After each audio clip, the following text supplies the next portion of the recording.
Solid week of practice so far. We really challenged our team to raise their level in all areas. I think our guys responded. It's getting down to the end of the season. The games are very important, and our leadership is really, showing up, stepping up. And, that's a very good feeling as a coach.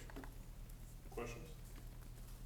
Guys, can you talk about what you'd like to see, improvements from last week to this week? Well, we all three phases. Just everything at every position. It's just that time of year to improve, raise our level, and execute and get better. And that's been our message this week. And in practice, I really feel like our guys have responded to that. Yes, Hosley, will he be back in the lineup or at least in the playing rotation? It is possible. He's had a solid week of practice, so we'll see once we get out there. Is Rock able to practice? Yes, yeah, he's practiced every day. And he will play.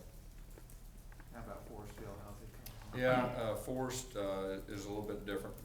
Mike Powell will probably end up doing a lot of that duty. Is a possibility, but we have a lot of confidence in Ike, and he did a super job, to finish that game.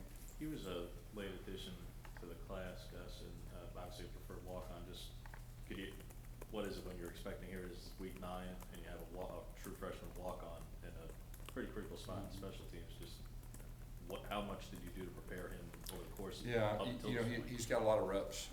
He got all the 2 reps. He's practiced extremely well. We've really been challenging our players that, hey, you never know when you're called upon. And he's a great example that when the pressure was the highest, he went in there, he performed like a champ, really helped our team. And like I said, was a great example for somebody when we challenge our guys to always be ready. And he definitely answered the bell. Do you guys feel like you made a couple of leaps and strides on kick return last week? It's kind of been hit and miss. We had a decent return. We had a penalty. So that's an area we need to improve on.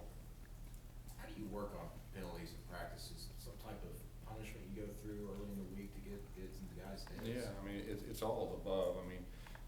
There's undisciplined penalties, there's effort penalties, but the bottom line is we had too many.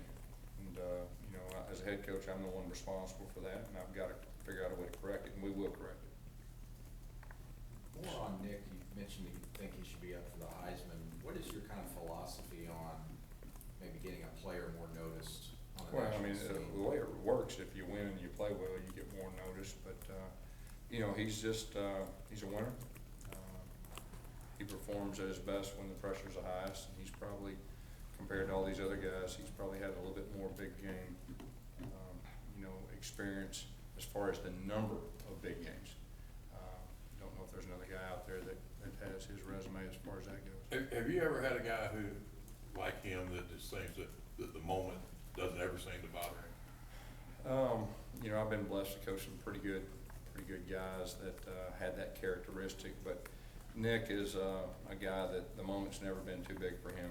He's had numerous moments, and from a quarterback standpoint, I don't know if I've ever had a quarterback that had that many different pressure moments, and he's responded like a champ in all of them. When you thought Ole Miss would look like Ole Miss might have scored Saturday, Yeah. minute and a half left, I guess, all your timeouts left. Yeah. Were you confident that he was going to go out there and take it back down the field? We felt, we had a plan. We did have 3 timeouts, a minute and a half, and Nick Marshall's our quarterback. So, we were confident that we could go down there. And we were down by 3, so all we need is a field goal. But still, we had a good plan. We felt good about it. It's just a matter of us. We'd have had to do it. Yeah, Sean really struggled against Preston Smith against Mississippi State when he's going up against a guy who statistically is doing as well as he is in Myles Garrett. Are you going to be looking to use the other guys basically as chip blockers and things to help? No, the thing about Sean, Sean's played well overall for us, and that was a game we got behind, and we threw it a little bit more than we normally would, and they were in full pass mode, and so from a coach's standpoint, we just got to do a better job of helping him and the rest of our offensive line out. But we got a lot of confidence in Sean, and he's got nothing but better as the season went on.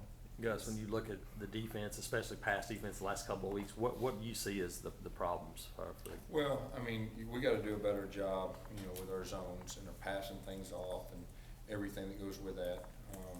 You know, it all works together on defense, but that's an area we need to improve on. But our coaches understand that, our players understand that, and I'm confident that we will.